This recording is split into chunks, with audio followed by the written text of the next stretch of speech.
Switching gears on the Davenport Coaches Show from Uccello's in Caledonia, we're going to talk a little men's basketball as the men's basketball season starts this weekend. And assistant head coach Myles Belyeu joins us from the men's basketball team. Myles, your second year as coaching with Davenport. What did you learn in your first year as an actual college coach? Because you played your whole life, but last year you got into the coaching realm. What did you learn most, do you think, from in your first year of coaching? Absolutely.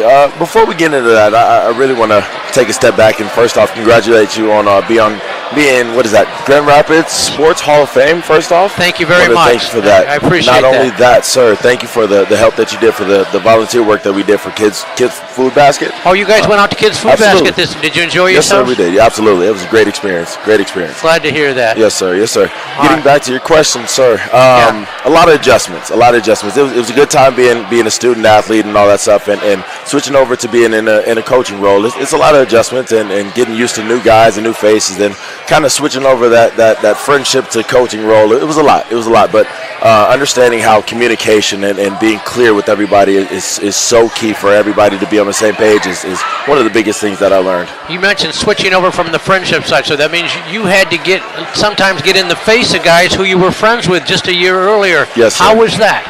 It was interesting. There's some times where the dynamic didn't necessarily clash together like it should have, but as time went along and we learned what the roles are and moving forward, it was good. What surprised you most about going into coaching that you didn't think that would be a bigger part of it than it was? Well, there's a lot more that people don't know for coaching and what they do behind the scenes and academics and all that stuff. And it's like not laundry, yeah. Oh my goodness, yes. Keeping those guys' stuff clean 24/7 is no easy task. Absolutely not. But outside of that, just understanding that there's more than just X's and O's and the relationship outside of just being on the court and make sure the guys are good 24/7. It's a role, but it's definitely enjoyable. It has a lot of its perks. Let's talk a little bit about this year's team. You've got a number of newcomers, a couple guys that you do have coming back, mainstays previously, Dylan Smith and Aiden Moon. Let's talk a little bit about Dylan, first of all, who I saw him at scrimmage. He looked a little thinner than from last year. Yes, sir. Trying to cut up a little bit of the baby weight that he had, but he's looking pretty good. We're excited about the role that he has for this year, and obviously returning. He was one of the top runners in the Freshman of the Year contenders, but he has a lot on his plate and a lot on his shoulders, but he ensures us that he's ready for that, so we're excited to see what he does. Aiden Moon, the junior from Ann Arbor, he looks like he's improved on his outside shooting a little bit. Absolutely. Which is one area that he needed to jump up in. Yes, sir. So one of the biggest things for him was just the confidence, understanding that he's put a lot of work in pretty much every day. He's one of the first guys in the gym and one of the last to leave. So just trying to instill the confidence and the knowledge that he knows what to do, and out there just going out there and be free. Now, you're always in college situation. You're going to have newcomers along with veterans, but this year your ratio of newcomers was extremely high. What do you do as a coach to try to get that meshing in, because guys coming in from all over the place and they don't know each other?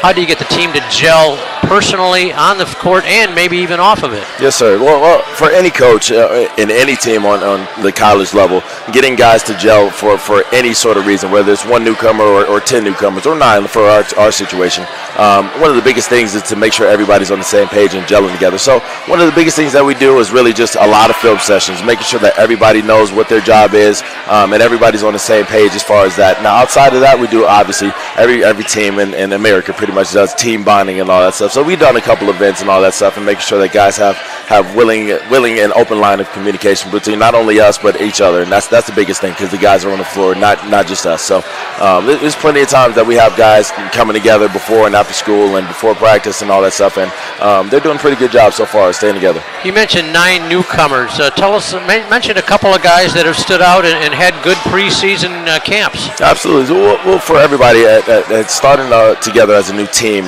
we've made strides that many wouldn't have expected us to make, and we're definitely excited for this season. But one of our guys, we had a couple local guys like Marshawn Flakes, who went to GRCC.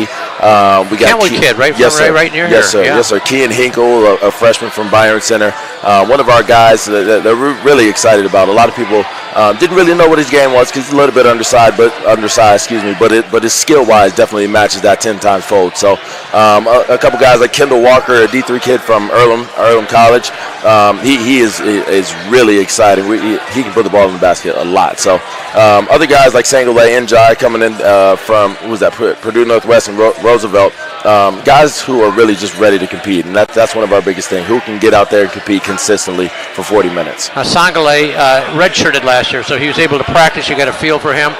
Well, how has he improved from last year as a redshirt to this year on the roster? Yes, sir. The biggest thing for him right now is really just using his voice. He's one of our older guys. He's been in the GLIAC for a few years and at a couple of different schools and all that stuff. So really just understanding, and one of his biggest things is just passing down that knowledge that he's done so far for so many years. He knows how to play basketball right now, and just getting other guys to be on his same level is going to be one of his biggest things. Myles, going into the season now, which starts this weekend, what would you say the biggest strength of this team right now you've seen so far, and what's one area that you know you have to really improve in? Yes, sir. One of the biggest strengths that we have is really just that team camaraderie. Offensively, I think we will not struggle a second. This team right now can really shoot the ball. We got a couple guys who are extremely aggressive and extremely efficient. As a team, as a unit, outside of the individual aspect, I think we share the ball extremely well that we haven't done the past few years, and that's going to be a threat. And a lot of teams in the GLIAC have one or two scores that they really need to worry about and focus on, and for us, we have a lot of scorers at a lot of different positions, not just a point guard, not just a center like Dylan Smith or Mateus Vrabel last year. It's a lot that they have to worry about.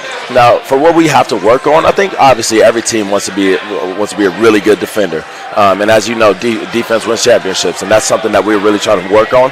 But for us right now, just trying to get everybody on the same page on that aspect. And we have no question that guys are going to compete night in and night out, but just being consistent with everything.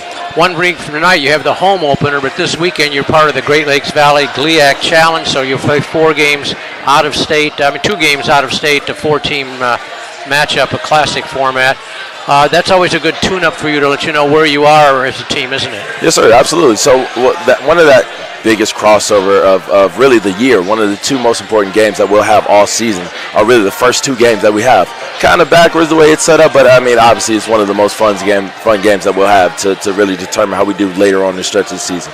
Tell us about your involvement with recruiting, because once the season starts, it's so easy. All the things you have to do, as you alluded to earlier, and yet you still have to find to get out and recruit new potential players. How are you balancing that? Oh, absolutely. Well, again, one of the biggest things of coaches is wearing multiple hats, and recruiting is one of the biggest hats that you can possibly wear, making sure that not only is this team ready for this year, but obviously in the near futures to come. So for me and recruiting and all that stuff, there's always more time in the day that we give ourselves credit for. So there's always time to go watch high school practices and go recruit outside, and obviously the transfer portal is a big thing for us, but really for us at the Davenport staff is really going out and seeing guys and being face-to-face and building that relationship moving forward. So there's definitely a lot that we can do. Well, Myles, I look forward to calling your opening game 1 week from tonight at home at least, but best of luck this weekend on the road there with the first 2 non-conference games, and we look forward to a big season, and I know you're going to be a terrific coach for a number of years to come, Myles. Thanks, sir.